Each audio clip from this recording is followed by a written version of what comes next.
اللهم فاطر السماوات والارض عالم الغیب والشہادہ انت رب كل شيء وإله كل شيء اشهد ان لا اله الا انت وحدك لا شريك لك وان محمدا عبدك ورسولك والملائکۃ یشہدون۔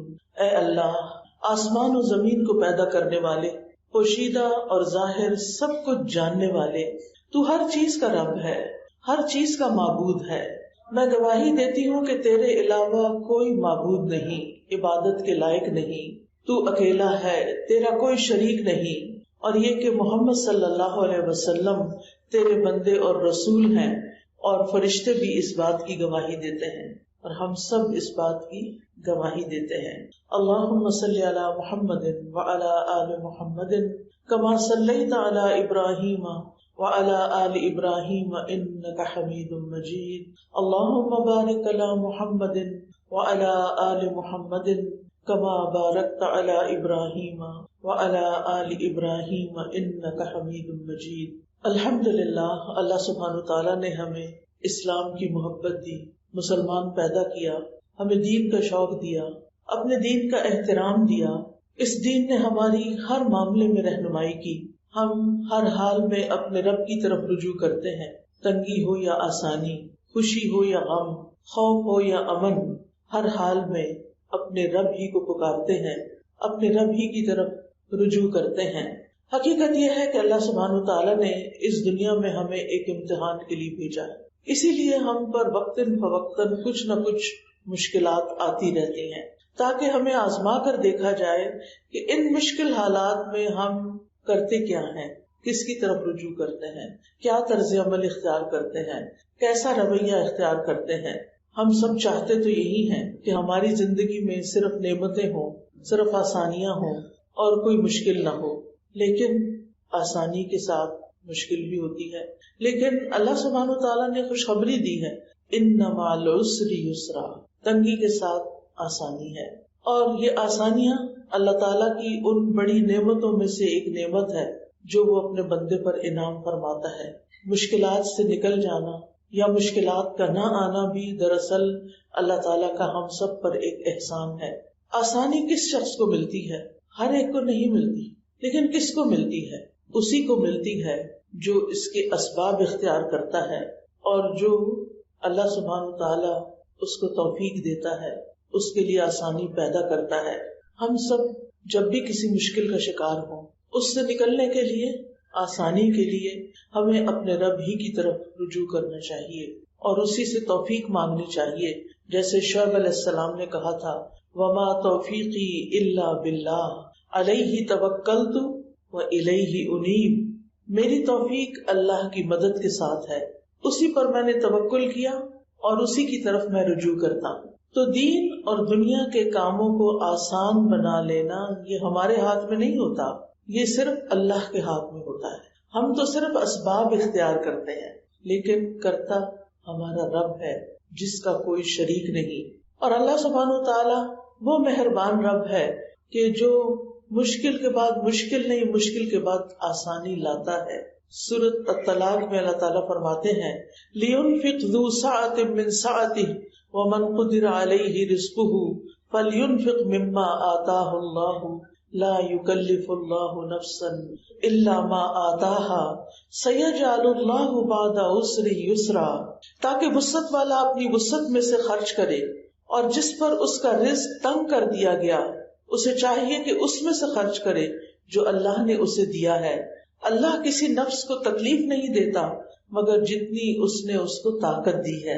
ان قریب اللہ تنگی کے بعد آسانی پیدا کر دے گا۔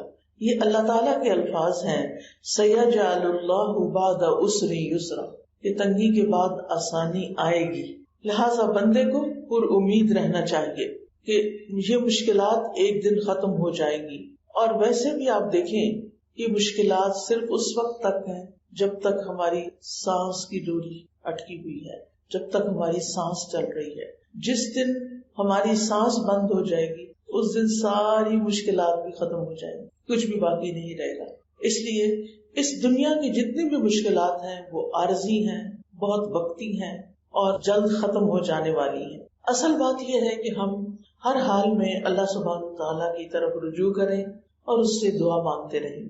آج جمعہ کا دن ہے الحمدللہ، اور آپ نے سورۃ الکہف پڑھی ہوگی. سورۃ الکہف میں ابتدائی میں ایک دعا آتی ہے، ام حسبت ان اصحاب الکہف والرقیم کانوا من آیاتنا عجبا اذ اوى الفتية الى الکہف فقالوا ربنا آتنا من لدنک رحمتا وہیئ لنا من امرنا رشدا. کیا آپ نے سمجھا ہے کہ غار اور کتبے والے ہماری عجیب نشانیوں میں سے تھے؟ جب ان نوجوانوں نے غار کی طرف پناہ لی تو کہنے لگے، اے ہمارے رب، ہمیں اپنے پاس سے رحمت عطا کر اور ہمارے لیے ہمارے معاملے میں رہنمائی فرما. ان آیات میں دراصل اللہ تعالیٰ نے کہف یعنی غار والوں کا قصہ بیان کیا ہے. یہ کچھ نوجوان مسلمان تھے اور ان کے ساتھ ایک کتا تھا. ان کے ملک کا بادشاہ بت پرست تھا، لوگوں کو زبردستی بت پرستی پہ مجبور کرتا تھا. جو لوگ اس کی بات نہیں مانتے تھے ان کو وہ سخت سزا دیتا تھا. ان نوجوانوں نے اس کا انکار کر دیا اور اپنے دین ایمان کی حفاظت کی خاطر اپنا شہر چھوڑ دیا اور جا کر ایک غار میں پناہ لے لی. اب آپ سوچ سکتے ہیں کہ غار میں نہ روشنی ہے، نہ کھانے کو کچھ ہے، نہ پینے کو کچھ بھی نہیں، زندگی کا کوئی سامان ہی نہیں، کیونکہ پہلے سے غار تیار نہیں کی ہوئی تھی، بلکہ اپنی جان بچانے کے لیے یہ شہر سے نکل گئے. اپنا ایمان بچانے کے لیے انہوں نے اپنا گھر چھوڑ دیا اور وہاں جا کر کیا کیا؟ جب کچھ بھی نہیں تو کیا کیا؟ دعا کی. جب سارے سہارے کٹ جاتے ہیں نا، سارے اپنے بھی ساتھ چھوڑ دیتے ہیں، ڈاکٹرز بھی جواب دے دیتے ہیں، اس وقت ایک ہستی آپ کی مدد کر سکتی ہے اور وہ اللہ رب العزت کی ہستی ہے. اس لیے کبھی بھی کوئی تکلیف ہو، کوئی مشکل ہو تو کیا کریں؟ دعا کریں. سب نے اچھی طرح سن لیا. ہر مشکل میں، ہر تنگی میں، ہر تکلیف، ہر پریشانی، ہر غم، ہر دکھ، ہر درد کی دوا دعا میں ہے. لیکن عام طور پر ہم اسباب اختیار کرتے رہتے ہیں لیکن دعاؤں میں کمی رہتی ہے. جب کوئی شخص میرے پاس آ کے بعض اوقات بہت روتا ہے، بہت پریشان ہوتا ہے، تو میں اس سے یہ سوال کرتی ہوں کہ آپ نے اس پریشانی کے ختم ہونے کے لیے کتنی دعا کی؟ اللہ کے آگے، یعنی جتنا آپ میرے آگے رو رہے ہیں، کیا اتنا بھی اللہ کے آگے آپ روئے ہیں؟ تو عموماً جواب نہ میں ہوتا ہے. سارے ہیلے وسیلے کر لیے، ایک اللہ ہی کو نہیں پکارا تو مشکل کہاں سے آسان ہو؟ جس در سے مشکل آسان ہونی ہے اس کو کھٹکھٹایا ہی نہیں. ہم دعا کو بڑی معمولی چیز سمجھتے ہیں. اگر کسی کو کوئی کہے نا کہ تمہیں اگر یہ مشکل ہے، تکلیف ہے تو دعا کرو، کہتے بہت دعائیں کرتے ہیں. نہیں، غافل دل سے دعائیں نہیں، اچھے دل سے دعائیں، محبت سے دعا، عاجزی سے، چپکے بلند آواز سے، رو کے، سسکیاں لے کے، سجدے میں، قبولیت کے اوقات میں دعا دعا دعا. اب یہاں ان کے پاس غار میں کچھ نہیں، لیکن یہ کیا کر رہے ہیں؟ دعا کر رہے ہیں. کیا کہتے ہیں کہ اے اللہ، ہمیں اپنے پاس سے، یعنی محض خالصتاً اپنے فضل سے، اپنی جناب سے ہمیں کوئی رحمت جو تو چاہے عطا فرما دے. جیسے موسیٰ علیہ السلام نے دعا کی تھی نا، ربی انی لما انزلت الی من خیر فقیر. اے میرے رب، بے شک تو جو بھی بھلائی مجھے عطا کرے، میری طرف نازل کرے، میں اس کا محتاج ہوں، میں ہر خیر کا محتاج ہوں. کیا ہم نہیں ہیں؟ ہم بھی تو ہر خیر کے محتاج ہیں نا. ہر ضرورت کی چیز، ہر فائدے کی چیز ہمیں چاہیے. تو اللہ تعالیٰ نے ان بچوں کی، جو ینگسٹرز تھے، ان کی دعا قبول کر لی اور ان کے کانوں پر ایک پردہ ڈال دیا، جس کی وجہ سے غار سے باہر کی آواز ان کے کان تک آنا بند ہو گئی. اور اللہ تعالیٰ نے انہیں ایسا سکون دیا کہ وہ دشمنوں سے اس طرح امن میں آ گئے کہ کئی دن یا کئی گھنٹے نہیں، کئی 100 سال سوتے رہے. اور اللہ نے ان کو زندہ بھی رکھا، کیونکہ زندگی کون دیتا ہے؟ اللہ ہی دیتا ہے. تو بات یہ ہے کہ اصحاب کہف نے مشکل سے بچنے کے لیے سب سے اہم سبب اختیار کیا، یعنی غار میں پناہ لی، اور سب سے اہم کام کیا، اور وہ ہے دعا کی. سبب اختیار کریں، وسیلہ اختیار کریں اور دعا کریں. اب اس میں آپ دیکھیے، از اول فتیۃ، جب چند نوجوانوں نے پناہ لی. ابا کا مطلب ہوتا ہے کہیں ٹھکانہ پکڑنا، کوئی پناہ لینا، اور فتیہ فتن کی جمع ہے. انسان کی یہ صفت اس حالت میں ہوتی ہے جب وہ اپنی جوانی کے آغاز میں ہوتا ہے، یعنی ٹین ایجرز کہہ لیں آپ. تو یہ بچے کون تھے؟ ٹین ایجرز تھے، لیکن اللہ نے ان کو ہدایت دے دی تھی. تو انہوں نے یہ دعا کی تھی، ربنا آتنا من لدنک رحمہ، کہ اللہ ہمیں اپنے پاس سے رحمت عطا کر، ہمیں دین پر ثابت قدمی عطا کر، ہر شر سے ہماری حفاظت فرما اور ہمیں خیر کی توفیق عطا کر. تو رحمت میں یعنی جب انسان کہتا نا اللہ اپنی رحمت بھیج، اللہ ہم تیری رحمت کے محتاج ہیں، وہ کیا مانگ رہا ہوتا ہے؟ رحمت میں کیا کیا چیز شامل ہے؟ رحمت ہو جائے تو کیا کچھ ملتا ہے؟ آپ جو کہتے ہیں یا حیو یا قیوم برحمتک استغیث، اے زندہ رکھنے والے خدا، اے قائم رہنے والے، میں تیری رحمت کی فریاد کرتی کہ اپنی رحمت بھیج. کیا بھیجے؟ یعنی اس وقت کی جو خاص ضرورت ہے وہ پوری ہو جائے. اچھا، رحمت مانگنا زیادہ فائدے کا کیوں ہے؟ کیونکہ بعض اوقات ہم وہ چیز مانگ رہے ہوتے ہیں جو ہمارے فائدے کی نہیں ہوتی، اس وقت اس سے زیادہ کسی اور چیز کی ضرورت ہوتی ہے. لیکن جب ہم اللہ تعالیٰ سے رحمت مانگ لیتے ہیں کہ اللہ تو ہم پہ رحم فرما، اور جو چیز ہمارے حسب حال ہے، ہماری ضرورت ہے، جس سے ہمیں فائدہ ہو سکتا ہے، تو ہمیں وہ عطا کر، چاہے وہ کھانا پینا ہو، چاہے وہ پھر امن و اطمینان ہو، اس میں ضرورت کی ہر چیز شامل ہے. یعنی جب آپ نے رحمت مانگ لی تو اس کا مطلب ہے آپ نے اپنی ضرورت کی ہر چیز مانگ لی، کیونکہ اللہ تعالیٰ تو آپ کو ان سائڈ آؤٹ جانتا ہے، اندر اور باہر سے جانتا ہے، اس کو زیادہ پتا ہے کہ آپ کو کیا چاہیے. تو یہ بڑی خوبصورت دعا ہے، ربنا آتنا من لدنک رحمہ، اللہ اپنے پاس سے رحمت عطا کر، اپنی رحمت عطا کر. یعنی اللہ تعالیٰ سے خاص رحمت کا سوال کیا انہوں نے. مقصد کیا تھا کہ جب رحمت آئے گی تو ہمیں کھانا پینا بھی ملے گا، ہمیں حفاظت بھی ملے گی، اور ہمیں اللہ تعالیٰ کی رحمتیں بھی ڈھانپ لیں گی. وَهَيِّئْ لَنَا مِنْ أَمْرِنَا رَشَدًا، ہیئ کا لفظ جو ہے نا یہ تہیئۃ سے ہے. تہیئۃ اس کا مطلب ہوتا ہے کام کو آسان اور سہولت والا بنانا، فیسیلیٹیٹ کرنا، یہاں تک کہ اس کے ساتھ کوئی مشکل یا مشقت نہ ملی ہوئی ہو. تو یہاں انہوں نے دین اور دنیا دونوں کی اصلاح اور دونوں کی خوبصورتی کے بارے میں سوال کیا کہ ہمیں اس کی بہترین چیز عطا ہو، یعنی دین اور دنیا کے جو بہترین چیزیں ہیں وہ ہمیں نصیب ہو. اور رشد کا معنی ہوتا ہے سیدھے رستے کی طرف ہدایت، اس کا اپوزٹ غی ہوتا ہے، غی. تو ان نوجوانوں نے معاملات کی آسانی کے لیے دو اسباب اختیار کیے. ایک تو ایسی جگہ پر بھاگ کر گئے جہاں دشمن نہیں پہنچ سکتے تھے، پھر انہوں نے کسی اور پہ بھروسہ نہیں کیا، نہ اپنی ذات پہ کیا، نہ کسی مخلوق پہ کیا، نہ کسی دیکھی یا اندیکھی مخلوق سے، بلکہ انہوں نے کیا کیا؟ عاجزی اور انکساری کے ساتھ اپنے معاملات کی آسانی کا سوال کیا، اور یہ کرتے رہے. یعنی کوشش کر کے بھاگ کے وہاں پہنچے اور پھر دعا بھی کی. تو اللہ تعالیٰ نے ان کی دعا قبول کر لی اور ان کے لیے معاملات کو آسان فرما دیا. کیا ہوا تھا؟ سورۃ کہف میں یہ واقعہ پڑھا آپ نے. اللہ تعالیٰ نے ان کی دعا قبول کی تھی، پھر ان کو کیا ملا تھا؟ ان کو کئی سو سال تک دشمن سے حفاظت ملی، اور پھر جب وہ سو کر اٹھے تو ان کی وجہ سے لوگوں کا ایمان ریوائیو ہو گیا، کیونکہ اس وقت کے بادشاہ کو ایک اور مسئلہ تھا، اور وہ کیا تھا؟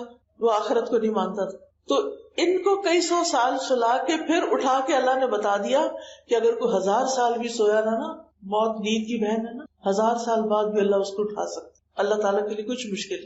تو اب آپ دیکھیے کہ اللہ سبحانہ و تعالیٰ کو ان کا یہ معاملہ اتنا پسند آیا کہ قیامت تک ان کا قصہ قرآن پاک کی بہترین صورت میں محفوظ ہو گیا، جس کو لاکھوں مسلمان ہر جمعے پڑھتے ہیں. یعنی قرآن مجید کا یہ حصہ باقی تمام حصوں سے زیادہ پڑھا جاتا ہے. اور اس میں آپ دیکھیے کہ اس کا یہ مطلب نہیں کہ باقی قرآن نہیں پڑھتے لوگ، لیکن ایک ہے مہینے میں ایک دفعہ ختم کرنا، تو ہر روز ایک سپارہ پڑھتا ہے. میرے بہنوئی ہیں تو ان کی عادت تھی کہ وہ ہر روز جیسے پہلی چاند کی تاریخ ہو نا اس کو پہلا سپارہ پڑھتے. اب چاند کی کبھی 29 تاریخیں ہوتے، کبھی 30. اگر 29 ہوئی تو آخری دن 2 سپارے پڑھ لیے، لیکن اگر 30 ہے تو بس ہر مہینے انہوں نے قرآن لازمی ختم کرنا ہے. اچھا، کچھ لوگ ہوتے ہیں وہ ہفتے میں ایک دفعہ کر لیتے ہیں. وہ کیسے کرتے ہیں پتہ ہے آپ کو؟ قرآن مجید میں کتنی منزلیں ہیں؟ 7. تو وہ ہر روز ایک منزل پڑھتے ہیں. منزل کتنی ہوتی ہے تقریباً؟ منزل میں کتنا قرآن پاک ہوتا ہے؟ ہماری والدہ منزل سے بھی پڑھتی تھی. تقریباً 7 ساڑھے 7 سپارے ہوتے ہیں. منزل سے پڑھنے والے ہر ہفتے قرآن ختم کر لیتے ہیں. پارہ پارہ پڑھنے والے ہر مہینے قرآن ختم کر لیتے ہیں، 10 سے پارے پڑھنے والے ہر 3 دن میں قرآن ختم کر لیتے ہیں، اس سے کم میں منع کیا گیا۔ اب آپ دیکھیں کہ ہر جمعے جو سورۃ کہف اتنے لوگ پڑھتے ہیں، ان کا قصہ اتنے لوگ دہراتے ہیں ہر جمعے، اللہ تعالیٰ کو ان کی ادا کتنی پسند آئی، کیونکہ انہوں نے اپنے معاملات میں اللہ پہ بھروسہ کیا۔ ہمارے اندر یہ بھروسہ، یہ توکل کم ہے، ہم کہتے ہیں نہیں کچھ نہیں ہونے والا، پہلے سے ہی سوچ لیتے ہیں کچھ نہیں ہونے والا، حالانکہ دعا تو ایک عبادت ہے، اور اللہ تعالیٰ فرماتے ہیں وَإِذَا سَأَلَكَ عِبَادِي عَنِّي فَإِنِّي قَرِيبٌ أُجِيبُ دَعْوَةَ الدَّاعِ إِذَا دَعَانِ فَلْيَسْتَجِيبُوا لِي وَلْيُؤْمِنُوا بِي لَعَلَّهُمْ يَرْشُدُونَ۔ جب میرے بندے آپ سے میرے بارے میں سوال کریں، پوچھیں کہ ہمارا رب کہاں ہے، تو انہیں بتاؤ انی قریب، میں تو بہت قریب ہوں، دور نہیں ہوں۔ اس کا مطلب نہیں کہ فزیکلی وہ ہمارے پاس ہے، مطلب علم کے لحاظ سے قریب، ہماری ہر چیز جانتا ہے، ہماری سرگوشیوں تک سے واقف ہے، ہمارے دکھ درد سے واقف ہے، ہمارے جسم میں کوئی درد ہو رہی ہوتی ہے، بخار ہو رہا ہوتا ہے، اللہ تعالیٰ کو ایگزیکٹلی پتا ہے کہ کیا ہو رہا ہوتا ہے اور کیوں ہو رہا ہے، اسے ہماری سب خبر ہے۔ اور اس کے ساتھ ساتھ اس نے ہمارے آس پاس اور کن کو بٹھایا ہوا ہے، فرشتوں کو، ان کا نام کیا ہے؟ کرامن کاتبین۔ تو بہرحال حل یہی ہے کہ ہمارے ایگزامز ہوں یا جاب کا مسئلہ ہو یا گھر میں کوئی لڑائی فساد دیکھتے ہوں، ان سب چیزوں کے لیے اسباب اختیار کریں لیکن دعا کی کثرت کر دیں۔ اب سوال یہ پیدا ہوتا ہے کہ زندگی میں امتحان کیوں آتے ہیں، آزمائشیں کیوں آتی ہیں؟ آپ میں سے کوئی بتائے گا؟ وہ کہہ رہی ہیں گناہوں کی وجہ سے آتی ہیں، اور اللہ تعالیٰ اپنے قریب کرنا چاہتا ہے، اور کیا ہمارا امتحان لینے کے لیے کہ ہم کرتے کیا ہیں، اب بھی اللہ کے بندے ہیں یا نہیں، اور ہمارا ریئیکشن اس وقت ہم ریئیکٹ کیسے کرتے ہیں، درجات کی بلندی کے لیے۔ ماشاءاللہ بہت اچھا۔ اور آپ تو سب کچھ پڑھے ہوئے، میرے آنے کا تو فائدہ ہی کوئی نہیں، میں تو صرف آپ کو یقین دلانے کے لیے آئی کہ آپ دعا پر یقین کر لیں کہ دعا فائدہ دیتی ہے، دعا مشکلات کا حل ہے۔ پتہ سب کچھ ہوتا ہے، پتہ ہمارا مسئلہ کیا ہے، ہمیں پتہ ہے میوزک حرام ہے، پھر کتنے لوگ بچتے ہیں اس سے، بچے کو پتا میوزک اچھی چیز نہیں ہے لیکن پھر بھی سنتے ہیں۔ ہمیں پتا ہے کہ ماں باپ کی نافرمانی حرام ہے، ان اللہ حرم علیکم عقوق الامہات، اللہ نے تم پہ ماؤں کی نافرمانی حرام کی ہے، ہم پھر بھی کرتے ہیں۔ ہمیں پتا ہے کہ اللہ تعالیٰ نے منع کیا ہے کہ ماں باپ سے اونچی آواز میں بات نہیں کرنی، عاجزی کے ساتھ کندھے جھکا کے رکھنا ہے، انہیں ڈانٹنا نہیں، لیکن کوئی ماں باپ یہ کہہ سکتے کہ میرے بچوں نے کبھی ایسی بات ہی نہیں کی؟ تمام ماں باپ کو یہ شکایت ہوتی ہے کہ بچے روڈ ہو جاتے ہیں، ایٹ ٹائمز غصہ کر لیتے ہیں، بدتمیز ہو جاتے ہیں، بد اخلاق ہو جاتے ہیں، اور ہمیں کیا پتا ہے اور ہم نہیں کرتے۔ ہمیں پتا ہے کہ شوہر کی اطاعت کرنی چاہیے، شوہر کے ساتھ حسن سلوک کرنا چاہیے، اس کے حقوق ادا کرنے چاہیے، لیکن پھر نہیں کرتے۔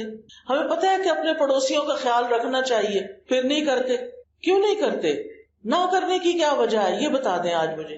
ہمیں یہ یقین نہیں ہوتا کہ یہ کام کرنے کا کوئی ثواب ہوگا، یا نہ کیا تو پکڑ ہوگی، ہمیں پکڑ کا کوئی خوف نہیں۔ اگر ہمیں یہ یقین آ جائے نا کہ کیا غلط تو پکڑ ہوگی، تو پھر تو سب ڈریں گے۔ اسی لیے ہم دعا کرتے ہیں ربنا لا تؤاخذنا، اللہ ہمیں نہ پکڑنا، ان نسینا او اخطانا، اگر ہم بھول گئے یا ہم نے خطا کی۔ اور کہہ رہی ہے کہ ہمارے دل سخت ہو گئے، ہمارے دل سخت ہو گئے اس لیے ہم عمل نہیں کرتے۔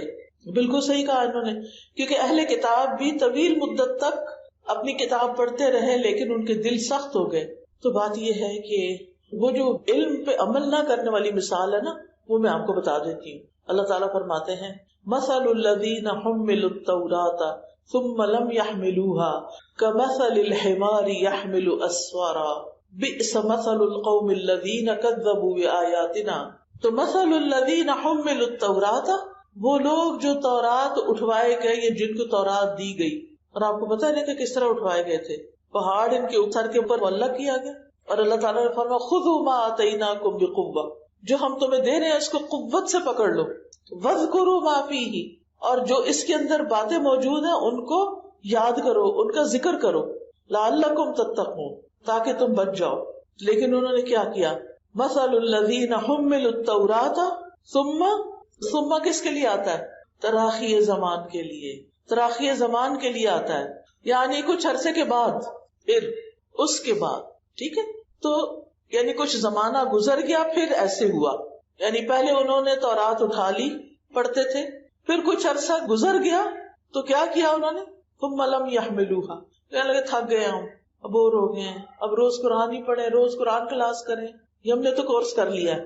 کچھ لوگ ایسے بھی ہوتے ہیں نا، کہتے ہم نے کورس کر لیا بس کافی ہے. وہ تو ہوتے ہی ہیں، ان کے گھر والے بھی پیچھے لگے ہوئے ہوتے ہیں، یہ کب ختم ہوگا تمہارا؟ بھائی قرآن کب ختم ہوتا ہے؟ قرآن تو ساری زندگی کے لیے آیا ہے. یہ تو ایسے ہی ہے، کوئی کسی سے پوچھے تم کھانا پینا کب ختم کرو گی، کب تک کھاتی رہو گی، کب تک کھانا ہے ہم نے؟ ہاں جی، جب تک زندگی ہے. اور آپ کو پتا ہے نا کہ مریضوں کے ساتھ کیا کرتے ہیں، جب وہ نہیں بےچارے کھا سکتے تو ان کو نالی لگا کے کھلاتے ہیں کہ جب تک ان کی سانسیں ہیں انہوں نے کچھ تو کھانا ہے، نہیں تو مر جائیں گے.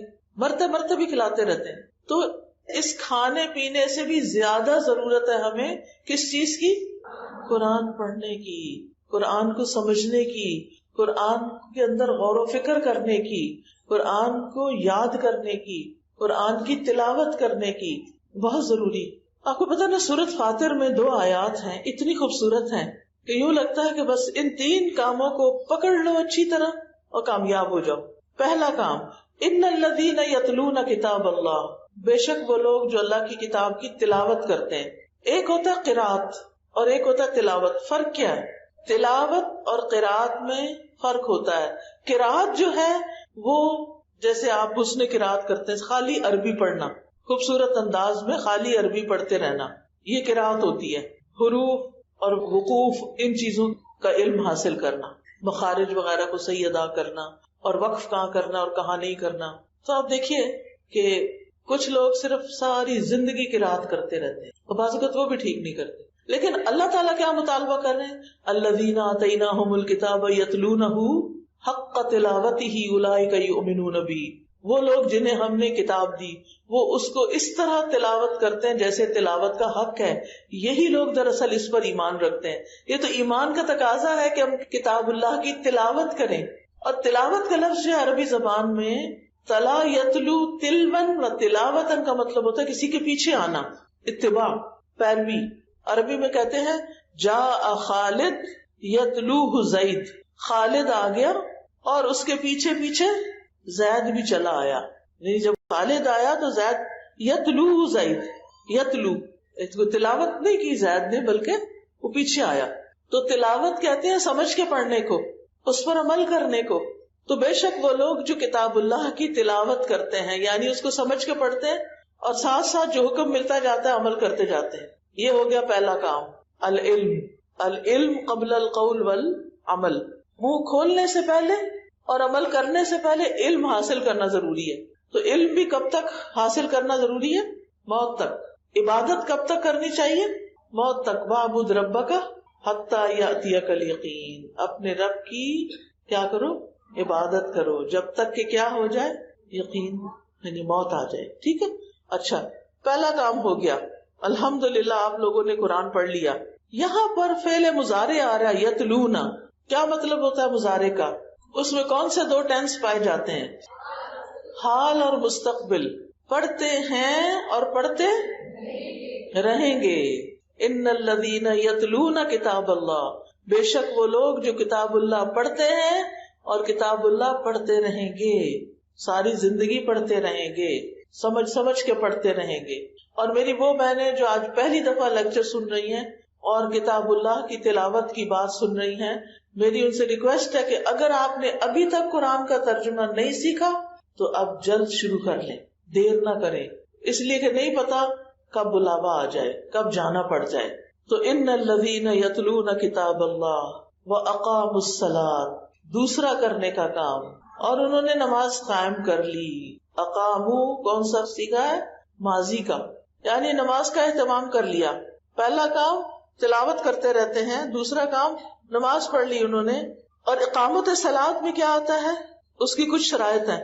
مثلا جسم پاک، جگہ پاک، کپڑے پاک، وضو کیا ہوا ہو، کپڑے ساتر ہوں. بہت سی خواتین سمجھتی ہیں کہ شاید سفید ململ کا دوپٹہ ضروری ہے نماز کے لیے، اور اب تو ململ ایسی ملتی ہے کہ جس میں جسم ہی نہیں چھپتا، بال ننگے ہو رہے ہوتے ہیں. جس کپڑے میں بال ننگے ہوں اس میں نماز نہیں ہوتی، سب کو پتا. پھر عمل بھی کرتے ہیں اس پہ الحمدللہ. تو نماز قائم کی. پھر قبلہ رخ ہونا. بعض لوگ قبلے کا ہی اہتمام نہیں کرتے، تو قبلہ اگر درست نہیں تو نماز ہوگی نہیں. پھر اور ایک چیز بھی ہے، وہ کیا ہے؟ بڑی اہم چیز. نیت تو اپنی جگہ، نیت کے بغیر تو نماز ہوتی نہیں. سنت کے مطابق بھی ٹھیک ہے. اور وقت کی پابندی، قرآن مجید میں آتا ہے نا، ان الصلاۃ کانت علی المؤمنین کتابا موقوتا. فجر کی نماز کا وقت کیا ہے؟ سورج نکلنے سے پہلے کے بعد؟ پھر کیوں سوئے رہتے ہیں سورج نکلنے تک؟ کیوں نہیں الارم لگاتے؟ کیوں نہیں جاگتے؟ نہیں پتا. کل ہم اللہ تعالیٰ کو جا کے یہ کہہ سکیں گے اللہ ہمیں تو پتہ ہی نہیں تھا کہ فجر کب پڑھی جاتی ہے. ایک نماز چھوڑنے کا نقصان کیا ہے؟ جس کی عصر کی نماز چھٹ گئی گویا اس کا گھر اور گھر والے سب تباہ ہو گئے. اتنا بڑا نقصان ہے ایک نماز چھوڑنے کا. اچھا، فجر کی نماز چھوڑنے کا کیا نقصان ہے؟ صحیح بخاری میں ایک طویل روایت آتی ہے، اس کے اندر کئی سین ہیں جو آپ صلی اللہ علیہ وسلم کو دکھائے گئے اور ان لوگوں کا انجام بتایا گیا جنہوں نے یہ غلط کام کیے تھے.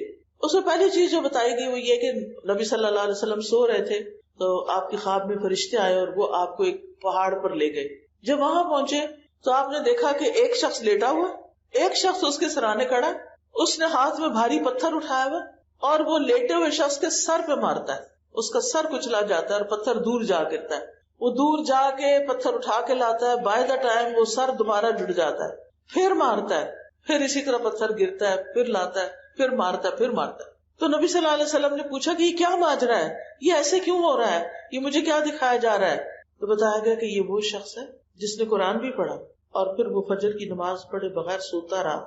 آج آپ دیکھیں کتنے لوگ ایسے ہیں جو حافظ بھی بن جاتے ہیں اور ان کی مائیں کھپ جاتی ہیں اٹھا کے ان کو صبح فجر کو، حتیٰ کہ چھوڑ دیتی ہیں، چلو جیسے تم پھر کرو، وقت پہ نماز کے لیے نہیں اٹھتے. کسی کو تو اٹھانے کی ضرورت ہی نہیں ہونی چاہیے. ہم میں سے ہر شخص یہ سوچ کے سوئے کہ میں نے اٹھ کے نماز پڑھنی ہے اور وقت پہ ادا کرنی ہے، کیونکہ ان الصلاۃ کانت علی المؤمنین کتابا موقوتا.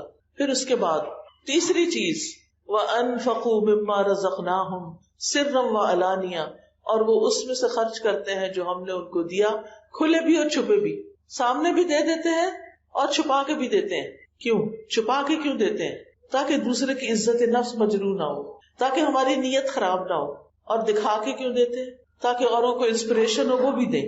تو یہ جو لوگ ہیں وہ انفاق فی سبیل اللہ کرتے ہی رہتے ہیں، دائیں بائیں آگے پیچھے، ضرورت مند کو، عورت مرد، اپنے ملک کا، دوسرے ملک کا، اپنے رنگ نسل کا، اپنا رشتہ دار، غیر رشتہ دار، جہاں ضرورت ہوتی ہے دیتے ہیں.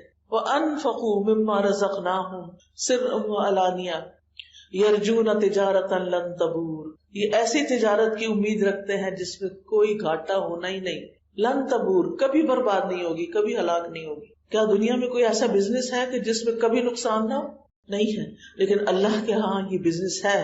ان الذین یتلون کتاب اللہ واقاموا الصلاۃ وانفقوا مما رزقناہم سرا وعلانیہ یرجون تجارۃ لن تبور. کیوں یہ تین کام کیوں بتائے گئے؟ لیوفیہم اجورہم ویزیدہم من فضلہ انہ غفور شکور. لیوفیہم، تاکہ انہیں پورے دے دے. کیا دے دے؟ جو انہوں نے اعمال کیے اس کا بدلہ، اور جو انہوں نے مال اللہ کے راستے میں خرچ کیا اس کو 700 گنا بڑھا کے اور کئی گنا بڑھا کے دے. تو آپ سوچئے کہ کتنا بڑا اجر ہے اللہ کے راستے میں مال خرچ کرنے. لیوفیہم اجورہم ویزیدہم من فضلہ. اللہ تعالیٰ صرف اتنا نہیں لوٹاتا جو آپ نے اللہ کے لیے کیا، بلکہ وہ اس کو زیادہ بھی دیتا ہے، بڑھا دیتا ہے، اضافہ کرتا ہے، حتیٰ کہ ایک کھجور کا ٹکڑا ایک بچھیرے سے بھی بڑا ہو جاتا ہے. لیوفیہم اجورہم ویزیدہم من فضلہ انہ غفور شکور. بے شک وہ بڑا ہی قدردان اور چھوٹی سی نیکی پہ مان جانے والا اور نہایت غفور الرحیم ہے. تو اس سے کیا پتا چلتا ہے کہ کیا کرنا ہے ہم نے؟ یہ تین کام تو لازمی کرنے ہیں، اور باقی قرآن جو کچھ ہمیں بتاتا جائے گا ہم ساتھ ساتھ کرتے جائیں گے. تو اللہ کا شکر ہے کہ جس نے ہمارے دین کو آسان بنایا. ابتدا میں کتنی نمازیں نازل ہوئی تھی؟ 50. آپ میں سے کون ہے جو روز 50 پڑھ سکے؟ کوئی بھی نہیں. 5 پڑھنی مشکل ہے، 50 کہاں پڑھتے؟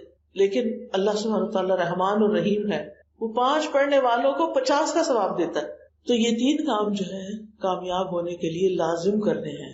کون کون سے؟ تلاوت کتاب، تلاوت آیات اور مال خرچ کرنا. ایک کا تعلق علم سے، قرآن کا پڑھنا پڑھانا کیا ہے؟ علم. ایک کا تعلق نماز سے اور ایک مال. کیا یہ مشکل ہے کام؟ کیا یہ کام واقعی مشکل ہے؟ نہیں مشکل، اگر آپ مشکل نہ سمجھیں ان کو. اگر آپ مشکل سمجھیں گے تو بہت کچھ مشکل ہو جائے گا. تو اللہ تعالیٰ سے دعا بھی کرتے ہیں کہ اللہ تعالیٰ ہمیں ان چیزوں پر استقامت عطا فرمائے. لِيُوَفِّيَهُمْ أُجُورَهُمْ وَيَزِيدَهُمْ مِنْ فَضْلِهِ.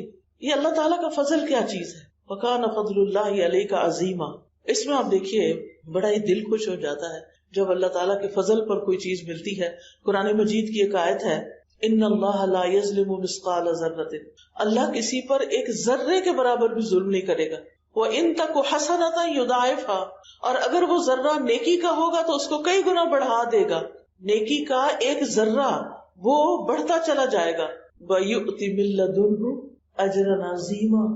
اور اس کے علاوہ اپنے پاس سے اجر عظیم عطا کرے گا. کیا کوئی انسان ایسا ہے کہ آپ اس کے لیے کام کریں اور وہ آپ کو اتنی زیادہ مزدوری دے؟ تو بہرحال بات یہ ہے کہ ہم اللہ تعالیٰ کو بھلا دیتے ہیں تو اللہ تعالیٰ بھی ہمیں بھلا دیتے ہیں. اللہ کو یاد کرنے کے طریقے کیا ہیں؟ نماز ہے، قرآن ہے، اور صبح و شام کے اذکار ہیں. دن میں بھی ہر کام سے پہلے کی جو دعائیں بتائی گئی ان کو یاد کر لینا چاہیے. اور اس کے علاوہ سبحان اللہ، الحمدللہ، اللہ اکبر. پھر یہ جو تسبیح ہے نا، ایک سبحان اللہ والحمد للہ ولا الہ الا اللہ واللہ اکبر، اس کو کھلا پڑھ.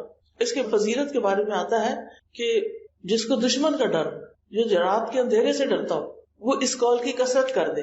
تو یاد رکھیے دنیا کی زندگی تو ہے ہی آزمائش. کیا ہے؟ آزمائش. اس زندگی میں امتحان کو لازمی آنا ہے. اس زندگی میں امتحان کا آنا کیوں لازم ہے؟ تاکہ اللہ دیکھے کہ تمہیں اچھے کام کون کرتا ہے. اللہ سبحانہ تعالیٰ ایمان میں انسان کے سچ اور جھوٹ کو آزما لیتا ہے. انسان کو خیر اور شر دونوں طرح سے آزمایا جاتا ہے. دے کے بھی نعمت آزمایا جاتا ہے اور لے کے بھی آزمایا جاتا ہے. آزمائش کے ذریعے اللہ تعالیٰ انسان کو بلند درجہ دیتا ہے. پھر یہ پاک کرنے کا سبب ہے. اللہ کی طرف سے بھلائی کا ارادہ ہے. اللہ کے بندے سے محبت کی نشانی ہے. اچھا یہ بتائیے کہ کیا انبیاء کی زندگیوں میں کوئی پریشانی آئی تھی؟ حضرت آدم کی زندگی میں کب؟ جب ان سے جنت کا لباس اتروا لیا گیا تھا. انہوں نے کیسے فیل کیا ہوگا؟ نوح علیہ السلام کی زندگی میں کوئی پریشانی تھی؟ موسیٰ علیہ السلام کے لیے کوئی زندگی میں پریشانی تھی؟ کس کی طرف سے تھی؟ فرعون کی طرف سے. یعقوب علیہ السلام کی کوئی زندگی میں پریشانی تھی؟ کتنے سال رہی؟ 40 سال تقریباً. آگے بیچ دیے گئے، کنویں میں پھینک دیے گئے. پھر ان کی جسمانی تکلیف جو تھی ان کی، اور اسی طرح بہت ساری چیزیں. پھر یوسف علیہ السلام کی زندگی میں کوئی امتحان تھا. اور یاد رکھیے امتحان خیر سے بھی ہوتا ہے، خیر سے بھی آتا ہے، نعمتوں سے بھی آتا ہے. ایوب علیہ السلام کی زندگی میں کوئی تکلیف تھی؟ کیا تھی؟ اللہ نے سب کچھ دیا اور سب کچھ واپس لے لیا، لیکن انہوں نے کیا کیا؟ انا وجدناہ صابرا، ہم نے اسے صابر پایا. نعم العبد، کتنا اچھا بندہ ہے. تو صبر کرنے والے تو اللہ کو بڑے پیارے. انہ اواب، وہ تو بہت زیادہ رجوع کرنے والا ہے. نبی صلی اللہ علیہ وسلم پر کوئی مشکل وقت آیا؟ کون سا دن بہت مشکل تھا؟ طائف کا. اور اس کے علاوہ بھی بہت ساری مشکلات ہیں. حضرت عائشہ پہ کوئی مشکل آئی تھی؟ ہر ایک کی آزمائش مختلف ہے. جب ہم قرآن پڑھتے ہیں تو اپنے آپ کو کہاں رکھتے ہیں؟ یعنی قرآن مجید کی تلاوت جب ہم کرتے ہیں تو پھر اس موقع پر ہم دیکھتے جاتے ہیں کہ کتنے پیغمبر آئے اور کتنی ان کو مشکلات آئی اور ہم کہاں کھڑے. پھر سابقہ امتوں پر تنگ حالات آئے. اچھا میں کوئی ریمائنڈر دے رہی ہوں کہ اگر آپ چاہتے ہیں کہ آپ کی مشکلات آسان ہوں تو آپ کچھ کام کریں. نمبر 1 ایمان اور عمل صالح. وَأَمَّا مَنْ آمَنَ وَعَمِلَ صَالِحًا فَلَهُ جَزَاءً الْحُسْنَى وَسَنَقُولُ لَهُ مِنْ أَمْرِنَا يُسْرًا. اور رہا وہ جو ایمان لایا اور اس نے نیک عمل کیا تو اس کے لیے بدلے میں بھلائی ہے. عنقریب ہم اسے اپنے کاموں میں سے سراسر آسانی کا حکم دیں گے. ہم اس کے لیے آسانی پیدا کر دیں گے. اس کے لیے ایمان لا کر اچھا عمل کرنے والوں. ایک جگہ پر آتا ہے فَلَنُحْيِيَنَّهُ حَيَاةً طَيِّبَةً، ہم اسے پاکیزہ زندگی بسر کرائیں گے. لہٰذا ہمیں کیا کرنا چاہیے؟ ایمان لا کر اللہ کی عبادت کرنی چاہیے، اس کی اطاعت کرنی چاہیے، شرعی احکامات کی پیروی کرنی چاہیے، اللہ کا تقوی اختیار کریں. مشکل حالات میں صرف اللہ پر بھروسہ کریں. حالات کی تنگی میں اللہ سے مدد مانگیں، اللہ سے حسن ظن رکھیں. اپنی ساری ضروریات صرف اللہ کے آگے رکھیں. ساری ضروریات کس کے آگے؟ اللہ سبحانہ تعالیٰ کے آگے. اس بات پر یقین رکھیں کہ اللہ تعالیٰ تنگی کے بعد ضرور آسانی پیدا کر دے گا، کیونکہ اللہ کے حکم سے ہر تنگی دور ہو جاتی ہے. اور یہ یقین رکھیں کہ ہر تنگی کے ساتھ 2 آسانیاں ہیں. فَإِنَّ مَعَ الْعُسْرِ يُسْرًا، إِنَّ مَعَ الْعُسْرِ يُسْرًا. رسول اللہ صلی اللہ علیہ وسلم نے فرمایا مدد صبر کے ساتھ ہے، کشادگی تنگی کے ساتھ ہے، اور بے شک ہر مشکل کے ساتھ ایک آسانی ہے. بے شک اسی مشکل کے ساتھ ایک اور آسانی ہے، یعنی اسی مشکل میں آسانیاں ڈھونڈو، اور یہ یقین رکھے کہ آسانی قریب ہے۔ کشادگی کے آنے کا انتظار کرنا بھی عبادت ہے، اور اگر معاملات پھر بھی آسان نہ ہو اتنے کام کر کے بھی، تو اپنے آپ کو ملامت کریں کہ اے نفس تیرے اندر ہی کوئی خرابی ہے، تو نے کوئی ایسا گناہ کیا جو ان دعاؤں کے قبول ہونے میں رکاوٹ بنا ہوا ہے۔ پھر عام طور پر بھی نیکی کے کام کرنا اور گناہوں سے بچنا جو ہے یہ انسان کو اللہ سبحانہ تعالیٰ کے قریب کرتا ہے۔ پھر نماز اور صبر سے مدد لینا، اور پھر صبر کے نتیجے میں تکلیفیں بھی دور ہوتی ہیں نا۔ قرآن سے تعلق جوڑنا، اگر آپ کسی بھی خاتون کو دیکھیں وہ پریشان حال ہے، اس کی زندگی میں ڈسٹربنس ہے، تو قرآن ہیل کرے گا اس کو، قرآن شفا ہے، یہ اللہ تعالیٰ کا فرمان ہے، اس کو قرآن کے ساتھ جوڑے۔ پھر اسی طرح مشکل حالات میں جزا فضا نہیں کرنی، بندوں سے شکوے نہیں کرنے، ٹھیک ہے، شکر ادا کرنا ہے۔ اور مصیبت 4 باتوں پر ہوتی ہے، مصیبت پر 4 حالتیں گزرتی ہیں اور ان پر انسان کو پھر شکر ادا کرنا چاہیے۔ شابی کہتے ہیں کہ شرح نے کہا مجھے مصیبت لاحق ہوتی ہے تو میں اس پر 4 مرتبہ اللہ کا شکر ادا کرتا ہوں۔ میں اس بات پر شکر ادا کرتا ہوں کہ مجھے اس سے بڑی مصیبت نہیں آئی، اور میں اس بات پر اللہ کا شکر ادا کرتا ہوں کہ اس نے مجھے صبر دیا، میں اس بات پر اللہ کا شکر ادا کرتا ہوں کہ اس نے مجھے انا للہ و انا الیہ راجعون کی توفیق بخشی، میں اس بات پر شکر ادا کرتا ہوں کہ یہ مصیبت میرے دین میں واقع نہیں ہوئی، یہ دنیا کی تھی، دنیا بھی ختم ہو جائے گی، مصیبت بھی ختم ہو جائے گی۔ ایک اور نسخہ مشکل حل کرنے کا، دوسروں کی مشکلات حل کریں۔ اگر آپ چاہتے ہیں آپ کی زندگی میں آسانی ہو تو آپ کیا کرنا شروع کر دیں؟ اوروں کے کام آئیں۔ پھر دعاؤں کی کثرت، ذکر کی کثرت، اور ذکر کے بہت سارے فائدے ہیں۔ اور تنگی کن چیزوں سے پیدا ہوتی ہے؟ نمبر 1 اپنے گناہوں سے، پھر اللہ کے ذکر سے منہ موڑنے سے، پھر عبادت کے لیے وقت نہ نکالنے سے، پھر محض دنیا کی فکر کرنے سے معاملات سلجھنے کے بجائے بگڑ جاتے، پھر رب سے بے نیازی، پھر بخل کرنا اور دین سے بے پرواہ ہونا۔ تو آئیے ہم اب مل کے دعا کر لیتے ہیں۔ سبحان اللہ والحمد للہ ولا الہ الا اللہ واللہ اکبر ولا حول ولا قوة الا باللہ العلی العظیم۔ اللہم صلی علی محمد وعلی آل محمد کما صلیت علی ابراہیم وعلی آل ابراہیم انک حمید مجید۔ اللہم بارک علی محمد وعلی آل محمد کما بارکت علی ابراہیم وعلی آل ابراہیم انک حمید مجید۔ ربنا آتنا فی الدنیا حسنۃ وفی الآخرۃ حسنۃ وقنا عذاب النار۔ ربنا آتنا من لدنک رحمۃ وہیئ لنا من امرنا رشدا۔ ربنا آتنا من لدنک رحمۃ وہیئ لنا من امرنا رشدا۔ پھر یہ دعا بھی بہت اہم ہے، رب اشرح لی صدری ویسر لی امری ویسر لی امری ویسر لی امری۔ پھر لا الہ الا انت سبحانک انی کنت من الظالمین۔ اللہ واللہ ربی لا اشرک بہ شیئا، اللہ ربی لا اشرک بہ شیئا۔ اللہم لا سہل الا ما جعلتہ سہلا وانت تجعل الحزن سہلا اذا شئت۔ اے اللہ کوئی کام آسان نہیں مگر جسے تو آسان کر دے، اور جب تو چاہتا ہے مشکل سے آسانی پیدا کر دیتا ہے۔ اور پھر ابو موسیٰ رضی اللہ عنہ کی دعا ہے، اللہم اغفر لی ذنبی ویسر لی فی امری وبارک لی فی رزقی، اور اللہم احسن عاقبتنا فی الامور کلها واجرنا من خزی الدنیا وعذاب الآخرہ۔ ربنا تقبل منا انک انت السمیع العلیم وتب علینا انک انت التواب الرحیم۔ وصلی اللہ تعالی علی خیر خلقہ محمد وعلی آلہ واصحابہ واہل بیتہ اجمعین برحمتک یا ارحم الراحمین۔ سبحانک اللہم وبحمدک اشہد ان لا الہ الا انت استغفرک واتوب الیک۔ السلام علیکم ورحمۃ اللہ وبرکاتہ۔